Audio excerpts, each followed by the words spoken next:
Somente quem for da Igreja Adventista será salvo. Afinal, nós somos o povo remanescente. Será que isso é verdade? Essa é uma das frases mais enganosas que podem sair da boca de um adventista, pois não é sobre isso que se trata ser remanescente. Se você quer entender melhor esse assunto, eu convido você agora a assistir esse vídeo até o final.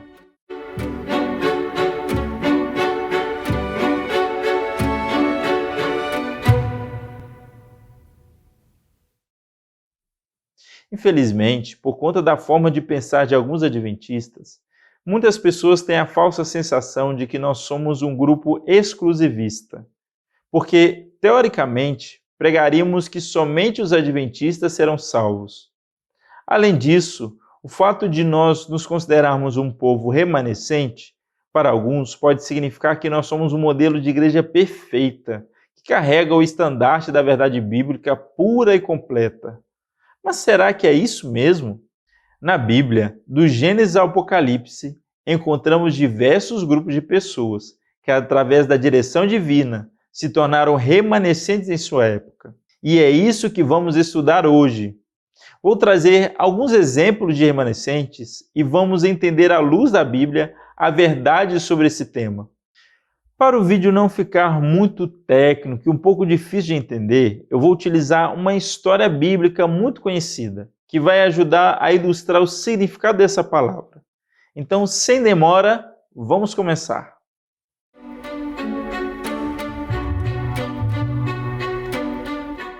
A história de Noé se encontra em Gênesis do capítulo 6 até o capítulo 10.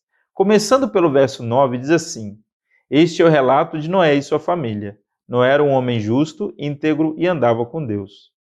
No capítulo 6, nos conta que naquele tempo, anos depois do pecado de Adão e Eva ter amaldiçoado a terra, a humanidade estava cercada de corrupção e violência.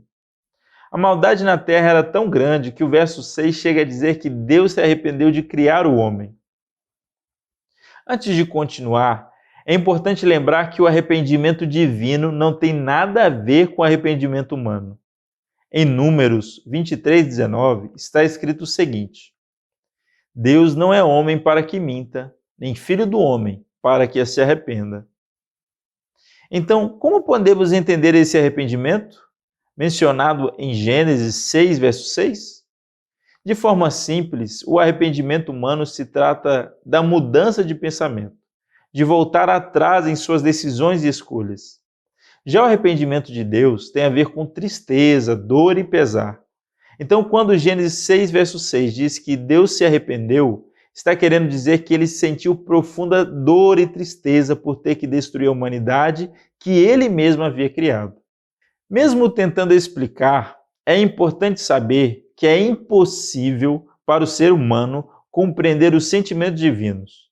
Por isso, não devemos criar teorias mirabolantes que não são reveladas na palavra de Deus. Continuando então a história, o verso 13 do capítulo 6 diz assim: Assim Deus disse a Noé: Decidi acabar com todos os seres vivos, pois encheram a terra de violência. Sim, destruirei todos eles e também a terra. Talvez, à primeira vista, podemos pensar que Deus exagerou demais em querer destruir a terra.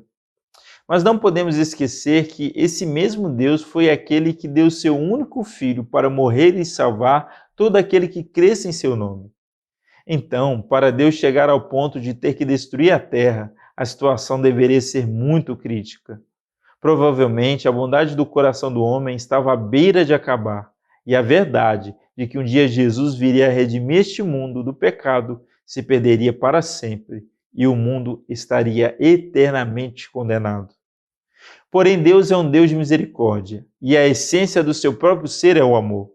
Por isso, ele decide criar um meio de escape para todos aqueles que se arrependessem e o buscassem. No verso 14, Deus pede para Noé construir uma grande arca, para salvar ele e todos aqueles que se sujeitassem à vontade de Deus. Com a ajuda de seus 3 filhos, Sem, Cã e Jafé, e suas famílias, eles começaram a construção desse grande barco, com cerca de 22 metros de altura e 135 metros de comprimento, que levaria aproximadamente 120 anos para construir.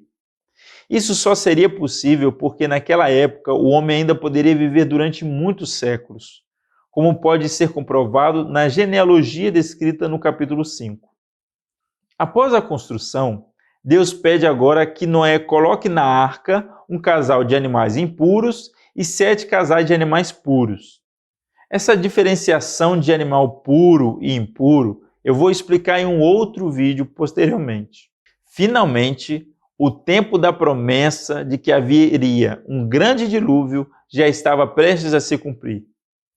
Provavelmente, Noé, de forma incessante, continuava a pregar e espalhava a mensagem de que quem entrasse na arca se salvaria desse grande desastre. Mas qual foi a resposta das pessoas? Bom, a resposta está em Gênesis 7, verso 1, que diz: O Senhor disse a Noé: Entre na arca com toda a sua família, pois vejo que de todas as pessoas na terra, apenas você é justo. Pelo visto, ninguém aceitou a mensagem de Noé, além de sua família. E após o fim do dilúvio, quando todos saíram da arca, não havia mais ninguém, apenas a família de Noé, caracterizando assim o primeiro grupo remanescente. Consegue entender o que significa ser remanescente? Remanescente nada mais é do que um grupo, um resto, que por obedecerem ao chamado e aceitarem a mensagem presente, decidem ser fiéis à vontade de Deus e por isso são separados por Ele para cumprirem sua vontade. Deus geralmente escolhe alguém como escolheu a Noé, mas todos os que desejarem ser fiéis a Ele também passam a fazer parte do povo remanescente. Tudo bem, entendi o que significa ser remanescente, mas somente o povo remanescente será salvo? É por isso que muitos chamam os adventistas de exclusivistas? Bom, para responder essas perguntas, precisamos entender a missão do remanescente. E para isso, vamos analisar o maior remanescente descrito no Antigo Testamento, o povo de Israel.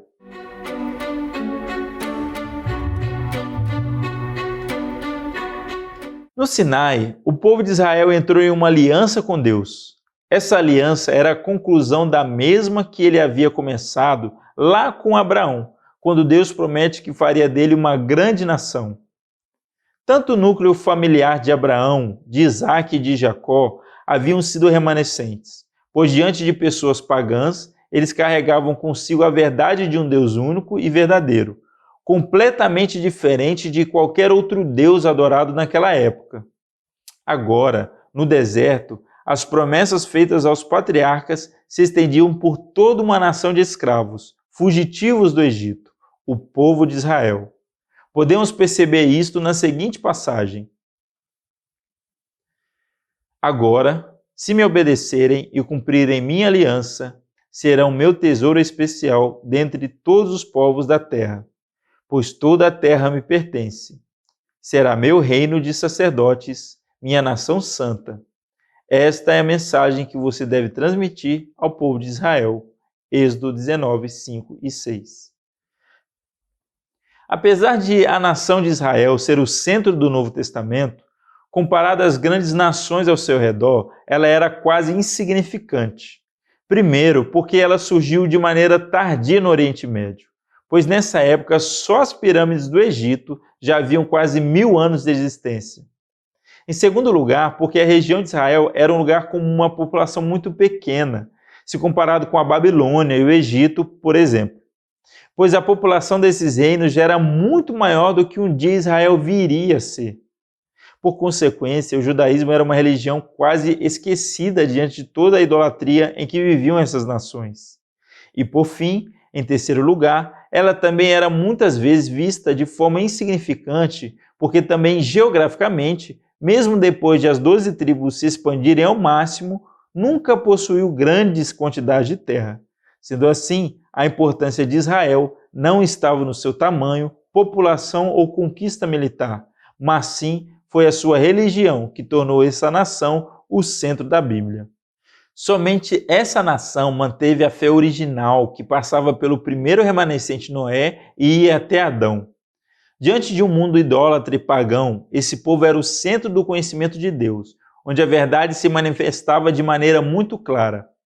diante de tantas superstições e falsos ensinos que se espalhavam naquela época.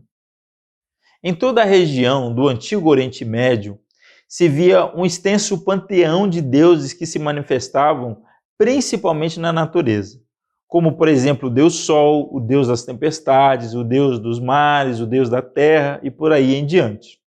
Eram deuses que se pareciam muito com os homens, pois viviam uma vida de constante turbulência, com momentos de vingança, inveja, incoerência, paixão e até mesmo violência. Diferente de todo o resto, os hebreus se agarravam na fé original, pois eram os únicos que a seguiam. Sendo assim, ao adorarem um único Deus, eles não vinham como uma nova religião, mas sim eram conservadores de algo tão antigo que havia sido esquecido e abafado pelo politeísmo. Quando rejeitava a idolatria, Israel estava apenas buscar restaurar a verdadeira adoração ao verdadeiro Deus, como era antes de um mundo de mentiras levadas pelas falsas religiões. Isso tudo ocorria porque constantemente Deus estava a se comunicar com seu povo, através de visitas de anjos, sonhos e visões proféticas que levavam suas palavras e avisos por intermédio dos profetas. Uma dessas advertências que blindava o povo contra a idolatria era a que estava escrita em Deuteronômio 18, de 9 a 14, onde está escrito o seguinte: quando vocês entrarem na terra que o Senhor seu Deus lhes dá, tenham muito cuidado para não imitarem os costumes detestáveis das nações que vivem ali. Jamais deverá haver entre vocês alguém que queime seu filho ou sua filha como sacrifício. Não permitam que alguém do povo pratique adivinhação, use encantamentos, interprete agouros, envolva-se em bruxaria, lance feitiços, atue como médium ou praticante do ocultismo, ou consulte o espírito dos mortos. Quem pratica tais coisas é detestável ao Senhor. É justamente porque as outras nações praticam essas coisas detestáveis que o Senhor, seu Deus, as expulsará de diante de vocês. Sejam inculpáveis perante o Senhor, seu Deus. As nações cujas terras vocês estão prestes a conquistar consultam feiticeiros e adivinhos, mas o Senhor, seu Deus, os proíbe de fazer essas coisas. Deuteronômio 18, de 9 a 14. Resumindo então, ao Israel rejeitar a magia, a adivinhação e a feitiçaria que os rodeavam, eles não estavam trazendo nenhuma novidade, mas sim revelando verdades cujas raízes se encontravam no Éden. Em vez da religião dos hebreus ser algo inovador, ela era, como já foi dito, conservadora das verdades anteriores ao paganismo. E foi por sustentarem esta fé que fez deles um povo remanescente. Agora que entendemos o porquê da nação de Israel ser considerada na Bíblia como remanescente, precisamos compreender que esse título não foi dado simplesmente porque o povo seguia o monoteísmo e rejeitava o politeísmo. Não eram as práticas que eles se recusavam a participar, mas sim a gama de verdades que haviam sido esquecidas ou pervertidas pelas outras nações. Então, nesse momento, vamos finalizar falando de qual eram essas verdades tão emblemáticas para os povos pagãos daquele tempo.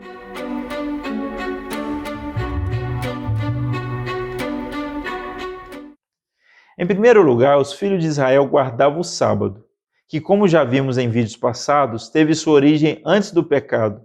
Portanto, essa prática não era nenhuma novidade, mas sim uma verdade perdida que os judeus tinham recuperado e preservado. Israel também tinha os 10 mandamentos. Embora todas as nações vizinhas também tinham suas leis, mesmo que parecido, nenhuma delas tinha o que havia no decálogo dos judeus. Mas mesmo esses mandamentos terem sido dados no Sinai, não havia nada de novo. A lei já existia e era seguida desde os tempos dos patriarcas e muito mais antes deles. Os judeus tinham uma compreensão única sobre a criação. Enquanto as variadas histórias das outras nações traziam uma criação completamente envolta em caos, batalhas e violência, os judeus acreditavam que um único Deus que havia criado os céus e a terra e que de forma muito carinhosa e cheia de amor também havia criado os seres humanos à sua própria imagem. Além dessas verdades, Israel possui um santuário especial, onde recebiam uma mensagem única que o Senhor os ensinava. Eles eram os únicos entre os povos que conheciam a verdade sobre a morte, como, por exemplo, vemos em Salmos 6, verso 5. Pois os mortos não se lembram de ti. Quem te louvará da sepultura? E também em Eclesiastes 9, verso 5, onde está escrito: os vivos, pelo menos, sabem que vão morrer, mas os mortos nada sabem. Já não têm recompensa para receber e caem no esquecimento. Israel também tinha uma mensagem de saúde. Embora o regime alimentar do Éden fosse vegetariano, eles conheciam a distinção dos alimentos puros e impuros, que foi prescrita desde o dilúvio, onde passou a ser permitido o consumo da carne. Eles também tinham uma noção do grande conflito. Entendiam, através das diversas revelações e experiências, de que havia uma grande luta entre Deus e Satanás pela lealdade do homem. Possuíam também o dom de profecia. Durante todo o período onde houve nação de Israel, Deus se utilizou de seus profetas canônicos e não canônicos para transmitirem mensagens especiais ao seu povo, muitas das quais foram mais tarde incluídas na Bíblia. E, finalmente, também desfrutavam de muita luz acerca do Messias que viria, não só de sua primeira vinda, mas também de sua segunda vinda, para erradicar o pecado. Creio que está bem claro que Israel se destacava dos seus vizinhos pagãos devido às verdades que só eles possuíam. Foram sua relação com Deus, suas leis e estatutos, sua verdade presente e a decisão dos judeus de obedecer que tornou esse povo um povo remanescente, restauradores da verdade que se tinha perdido desde a fundação do mundo. Verdades que eles não deviam apenas compreender e obedecer, como também espalhar. O verdadeiro chamado de Israel não era apenas de preservação dessas verdades. Desde o princípio, Deus os chamou para serem uma nação de sacerdotes, ou seja, deveriam ser o santuário, o centro das verdades de Deus, para levar a todas as nações e livrá-las dos enganos e das idolatrias do paganismo. E é por esta razão que o povo remanescente não pode ser exclusivista. Noé foi um remanescente que pregava a salvação, mas que infelizmente ninguém, além da sua própria família, quis aceitar. Assim foi com cada patriarca até o surgimento da nação israelita. Eles eram porta-vozes da verdade, não apenas preservando, mas levando ao mundo a única verdade que pode salvar e livrar cada um de nós das consequências do pecado.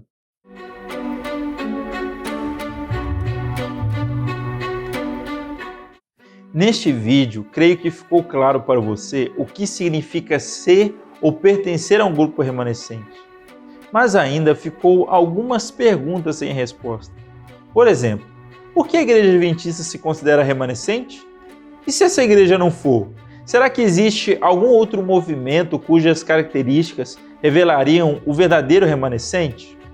Essas e outras perguntas serão respondidas futuramente. Por isso, eu peço que você não deixe de se inscrever nesse canal. Estaremos tendo vídeos novos toda semana. E se você é um amante da Palavra de Deus e quer conhecer mais sobre essas verdades, você precisa estar inscrito para não perder novos conteúdos. Que Deus te abençoe, um grande abraço e até o nosso próximo vídeo.